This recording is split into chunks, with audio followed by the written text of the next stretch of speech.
She was the daughter of one of Nigeria's richest men. She had everything money could buy: designer clothes, luxury cars, and a life most people only dream about. But what she didn't have was true love.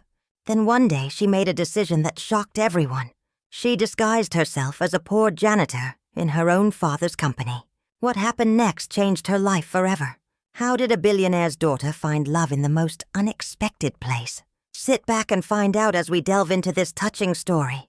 Once upon a time in the bustling city of Lagos, there lived a young woman named Adaora Okeke. She was 25 years old, the only daughter of Chief Okeke, one of the most powerful billionaires in Nigeria. From the day she was born, Adaora had everything: the best schools abroad, designer clothes that cost more than some people's houses, and jewelry that sparkled like stars. But despite all this wealth, her heart felt empty. Adaora had just returned from London, where she completed her master's degree in business management. Her father wanted her to take over part of his empire, Okeke Holdings, a massive company that owned hotels, real estate, and shopping malls across West Africa. But Adaora was tired of fake smiles from people who only wanted her money, tired of men who claimed to love her, but only loved her father's bank account, tired of living in a golden cage. One evening, Adaora sat in her father's mansion in Ikoyi. The house was so big that her voice echoed when she spoke. She was sitting by the window when she heard her father's voice coming from his study downstairs. He was on the phone, talking loudly as he always did. Curiosity pulled her closer. She stood by the door and listened. "These poor people who work for me," Chief Okeke said with a laugh. "They are so desperate. They will do anything for money. They have no dignity. That is why they will always remain poor." Adaora's chest tightened. She felt her heart break a little. Is this what her father truly believed? That people who worked hard for a living had no dignity? She walked back to her room slowly, her mind heavy with thoughts. She sat on her bed and whispered to herself, "Is this the world I live in, where money makes you blind to the value of human beings?" Tears filled her eyes. She picked up her phone and called her best friend, Amaka. "Ada, what's wrong?" Amaka asked the moment she answered. Adaora's voice shook as she spoke. "Amaka, I need to talk to you. Can you come over tomorrow morning?" "Of course," Amaka replied with concern. "I will be there early." The next morning, Amaka arrived at the mansion. They sat together in Adaora's room. The door locked.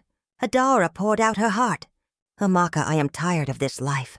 Everyone around me is fake. The men who ask me out only want my father's connections. My so-called friends only call me when they need something. I don't even know what real love feels like." Amaka listened carefully, nodding slowly. "Ada, I understand. But what can you do?" Adaora took a deep breath. "I want to test something. I want to know if true love still exists in this world. I want to meet someone who will love me for who I am, not for my father's money." Amaka's eyes widened. "What are you planning?" Adaora leaned forward, her voice firm but quiet. "I want to disguise myself as a janitor in my father's company. I will work there as a poor girl. No one will know who I really am. That way I can see people's true hearts. I can find out if anyone can love me without knowing I am Chief Okeke's daughter." Amaka gasped. "Ada, are you serious?" "That is dangerous. What if someone finds out? Your father will be furious." Adaora shook her head. "My father is traveling to South Africa for a business trip next week. He will be gone for 2 months. That gives me enough time. Amaka, please help me. You are the only one I trust." Amaka stared at her friend for a long moment. Then she sighed and said, "If your heart has chosen this path, I will support you. But you must be very careful." Adaora hugged her tightly. "Thank you, Amaka. Thank you." That night, Adaora could not sleep. She lay in her bed, staring at the ceiling, thinking about her plan. She whispered to herself, "I will do this. I will find out if true love is real or if it only exists in movies." The next morning, she began her preparations. She cut her long, expensive hair short. She bought simple clothes from a roadside market, nothing like the designer outfits she usually wore. She removed her jewelry and hid it in a safe. When she looked at herself in the mirror, she barely recognized the person staring back. She looked ordinary. She looked like every other girl struggling to survive in Lagos. She smiled faintly and said, "This is it. This is the beginning of my journey." A week later, Chief Okeke left for his business trip. The mansion became quieter. Adaora told the housemaids she was going on a private retreat and did not want to be disturbed. Only Amaka knew the truth. With Amaka's help, Adaora registered at Okeke Holdings as a new janitor under the name Ada. She did not use her full name. She listed a fake address and provided documents that Amaka had carefully prepared. The HR manager, Mrs. Ngozi, a strict woman in her mid-40s, barely looked at her during the interview. "Can you clean?" Mrs. Ngozi asked coldly. "Yes, Ma." Adaora replied, keeping her head down. "Can you follow instructions without complaint?" "Yes, Ma." Mrs. Ngozi nodded. "Good. You will start tomorrow. Be here by 6 a.m. If you are late, you will be fired. We don't tolerate laziness here." Adaora left the office, her heart pounding. For the first time in her life, she had been spoken to like she was nothing. It hurt, but it also opened her eyes. Is this how people treat those they think are beneath them? The next morning, Adaora woke up at 4:30 a.m. She dressed in her simple uniform, a faded blue shirt and black trousers.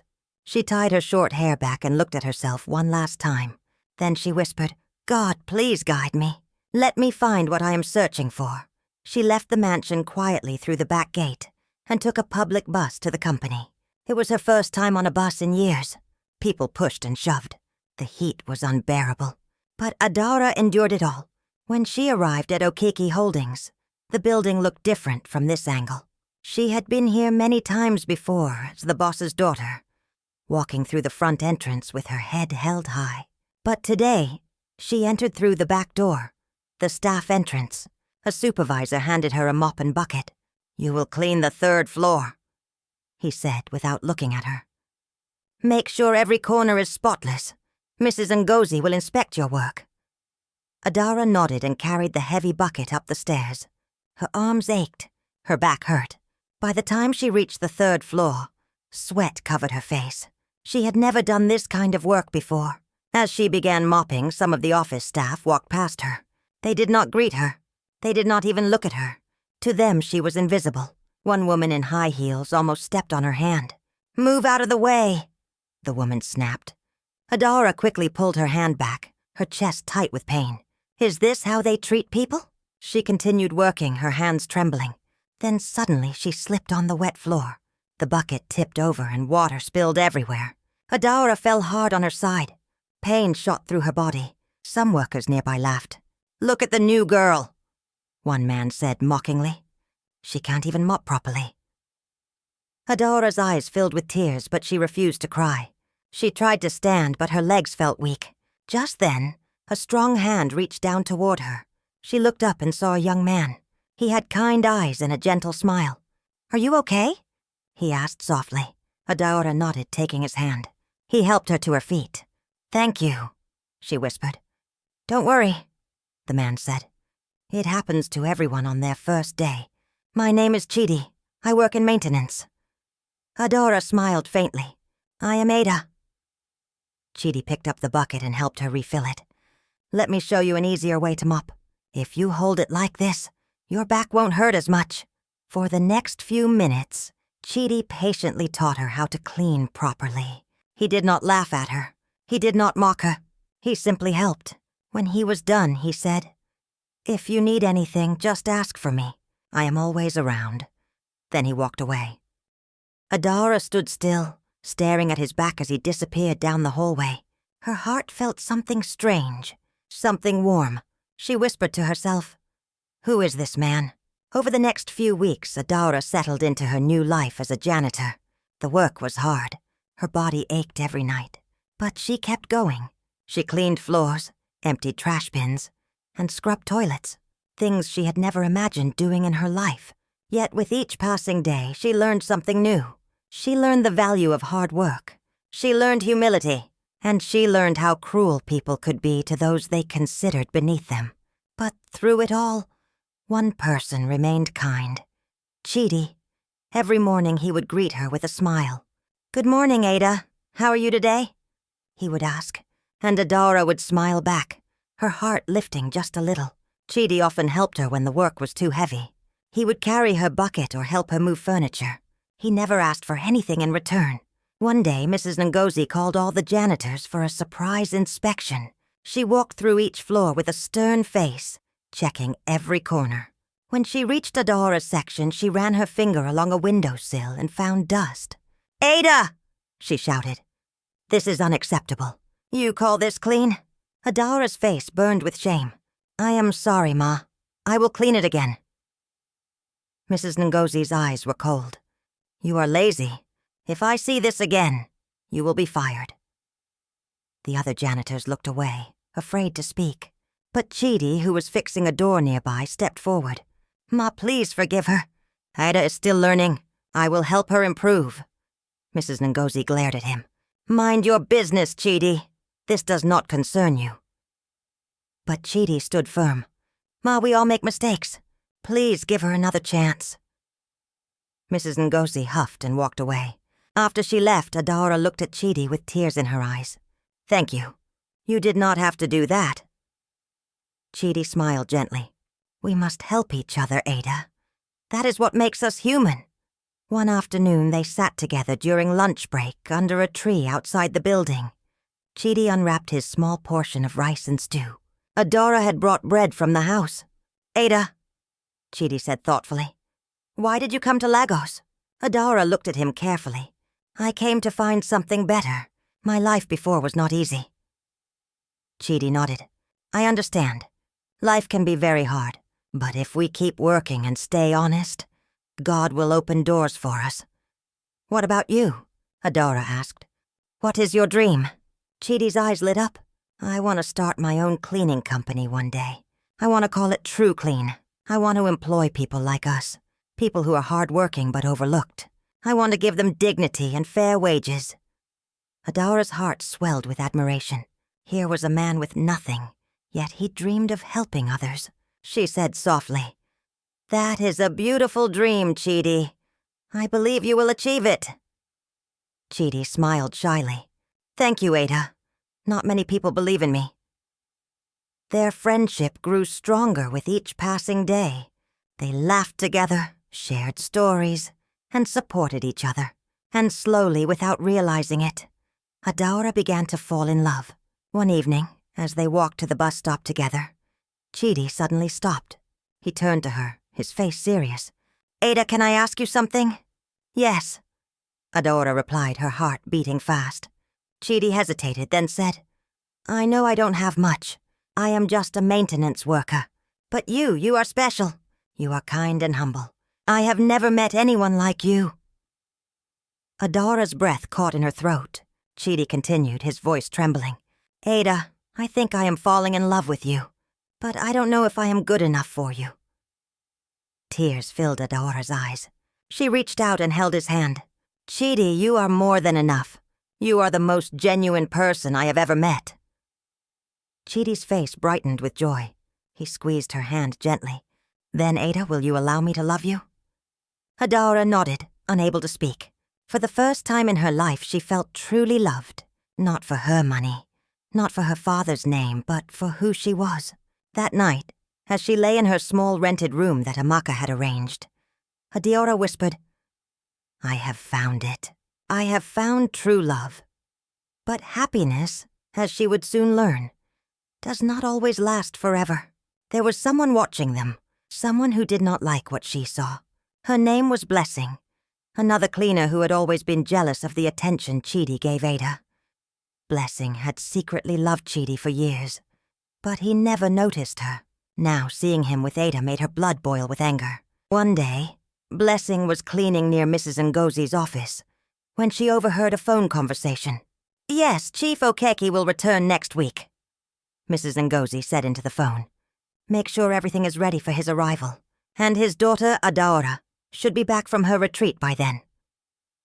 Blessing froze. "Adaora? Chief Okeki's daughter?" Her mind raced. Then it hit her.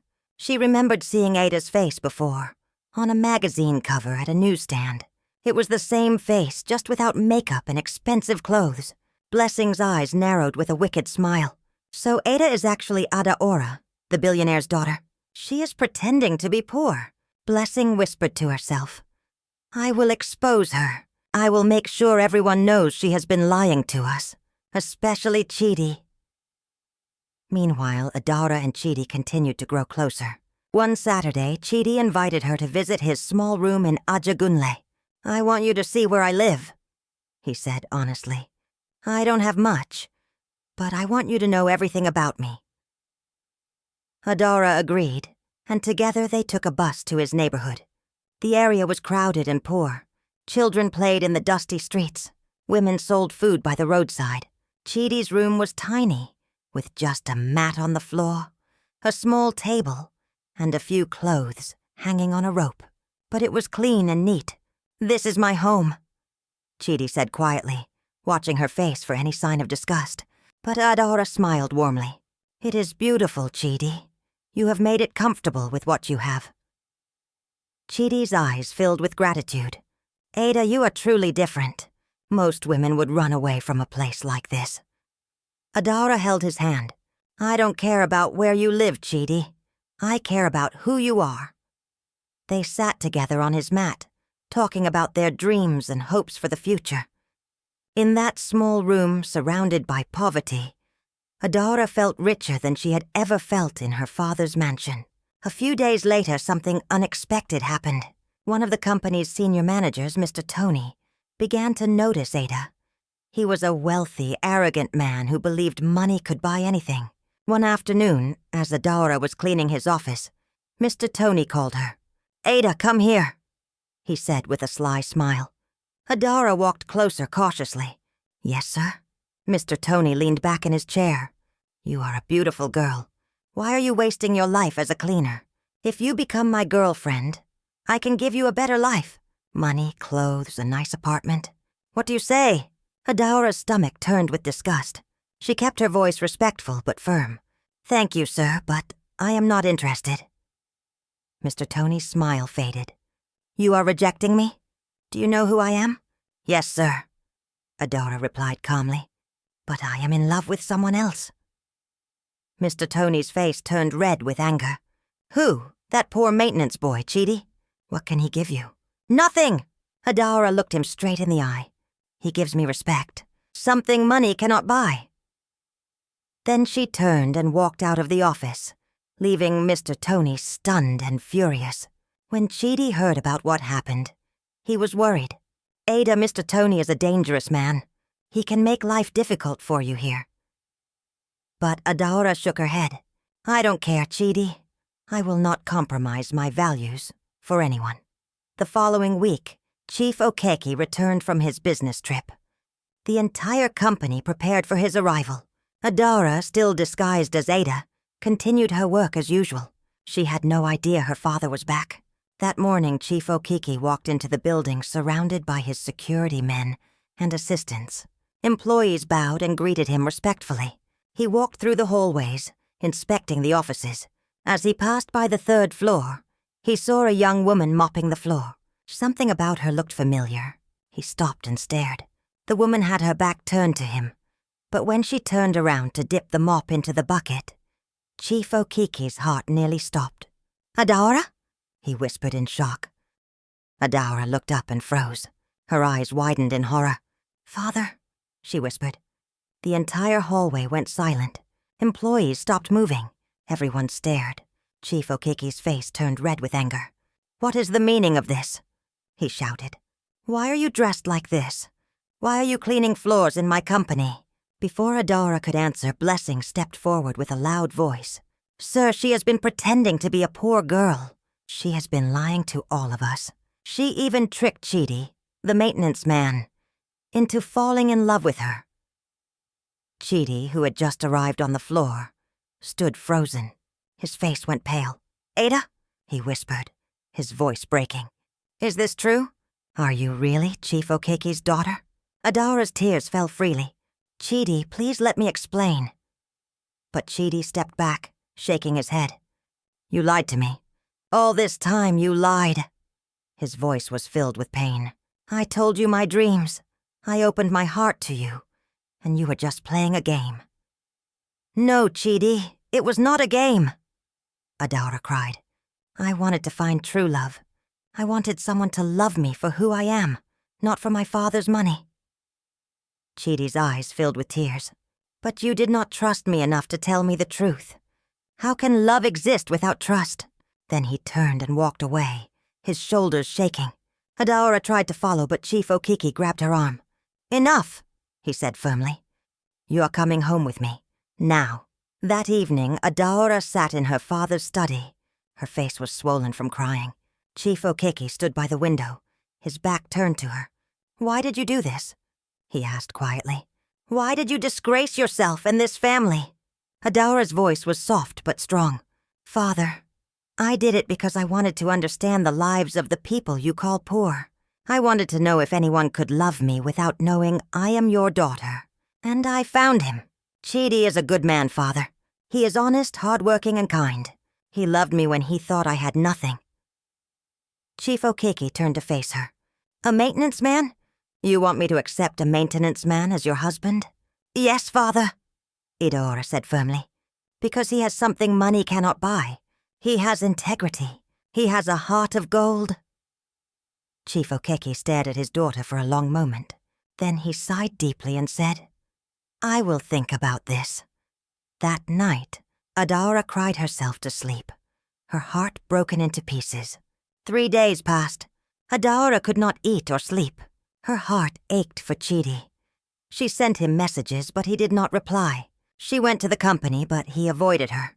Finally, Chief Okiki called her into his study.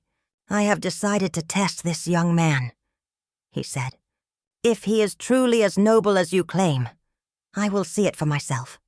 The next day, Chief Okiki summoned Chidi to his office. Chidi entered nervously, his hands shaking. "Sit down," Chief Okiki said. Chidi sat, his head bowed. "I have heard about you," Chief Okiki began. "My daughter says you are a good man. I want to offer you a position in my company. A senior manager position with a high salary, a car, and a house." Chidi looked up, surprised. But then slowly he shook his head. "Thank you, sir, but I cannot accept." Chief Okiki raised an eyebrow. "Why not? Do you know how many people would kill for this opportunity?" Chidi's voice was steady. "Sir, I don't need charity. I don't want people to think I am with your daughter because of what you can give me. I want to build my own future with my own hands. If I cannot do that, then I am not worthy of her." Chief Okiki leaned back in his chair, studying the young man carefully. A slow smile spread across his face. "Young man, you have just proven something very important. You have integrity. That is rare." He stood up and extended his hand. "You have my blessing. Marry my daughter." Chidi's eyes filled with tears. "Sir, do you mean it?" "Yes," Chief Okiki replied. "But I have one condition. I will invest in your dream. Let me help you start True Clean, not as charity, but as a business partnership. You will work hard, and I will provide the capital. Together we will build something great." Chidi could not believe his ears. He shook Chief Okeki's hand firmly. "Thank you, sir. I promise I will not disappoint you." That evening, Adaora and Chidi met in the company garden. They stood facing each other, both with tears in their eyes. "I am sorry," Adaora whispered. "I should have trusted you with the truth." Chidi held her hands gently. "And I am sorry for walking away. I should have listened to you." They embraced tightly, and in that moment all the pain melted away. True love had won. 6 months later, a beautiful wedding took place in Lagos. Family, friends, and business partners filled the grand hall. Adaora walked down the aisle in a stunning white gown, and Chidi stood at the altar, tears of joy streaming down his face. Chief Okiki gave his daughter away with pride in his eyes. Even Mrs. Ngozi attended. Her stern face softened with a rare smile. Blessing, who had tried to destroy their love, watched from a distance with regret in her heart. After the wedding, Adaora whispered to Chidi, "I want to do something special." Together, they visited all the janitors and maintenance workers at Okiki Holdings. Adaora announced that she and Chidi would be sponsoring educational programs for any staff member who wanted to go back to school or learn a trade. "You all deserve dignity and opportunity," she said warmly. The workers clapped and cheered. some with tears in their eyes. Chief Okeki kept his promise. He invested in TrueClean, and within a year it became one of the most successful cleaning companies in Nigeria. Chidi employed hundreds of people, giving them dignity and fair wages, just as he had dreamed. Adaora worked alongside him, managing the business side of things. Together they built an empire, not with lies or pretense, but with love, trust, and hard work. They also built a training center where poor youth could learn skills and find employment. Chief Okeki, who once looked down on the poor, became one of their biggest supporters. "My daughter taught me something important," he told his friends. "Money does not make a person valuable. Character does." 1 year after their wedding, Adaora gave birth to a baby girl. They named her Grace. As Chidi held his daughter for the first time, he whispered, "She will grow up knowing that love is more powerful than money." Adaora smiled, resting her head on his shoulder. "Yes, and she will learn to treat everyone with dignity, no matter who they are." Their home was filled with joy and laughter. Every weekend, they would visit Chidi's old neighborhood in Ajagunle, bringing food and supplies to families in need. They never forgot where they came from or the lessons they learned. One evening, as they sat on their balcony watching the Lagos sunset, Chidi held Adaora's hand and said, "Do you remember the day we met, when I helped you pick up that bucket?" Adaora smiled, resting her head on his shoulder. "How can I forget? That was the day my life changed forever." Chidi kissed her forehead gently. "Mine too. You showed me that love can break down any wall." They both laughed softly as the light faded into the evening sky, proof that true love is not found in wealth or status, but in hearts that choose honesty and kindness. Their story became an inspiration to many. Young people across Lagos talked about the billionaire's daughter, who became a janitor to find true love. Some laughed at the story, others were moved by it, but everyone agreed on one thing. Adaora and Chidi had found something rare and beautiful, something that money could never buy. In the end, this story reminds us that true love is not measured by money, looks, or family name, but by honesty, humility, and a heart that gives without expecting anything in return. Adaora's life changed because she had the courage to step out of her comfort zone and see the world through different eyes. Her humility opened the door to her destiny. And Chidi, a man of integrity and hard work, proved that when love is pure, it lifts others and heals broken lives. No matter where you come from or what you have, your character can become the key that unlocks your miracle. True love sees beyond wealth, and dignity is found in humility. This is how a sad story turns into a beautiful ending. Now, I would love to hear from you. What lesson did you learn from this story? Please share your thoughts in the comment section below. I always enjoy reading your comments. There's another very interesting story coming up in a few days. And trust me, you don't want to miss it. So, make sure you subscribe to my channel and turn on your notification bell, so you'll be the first to know when I upload the next story. If you enjoyed this one, please hit the like button. Share it with your friends and family. Thank you so much for watching. Until next time, stay kind and stay humble.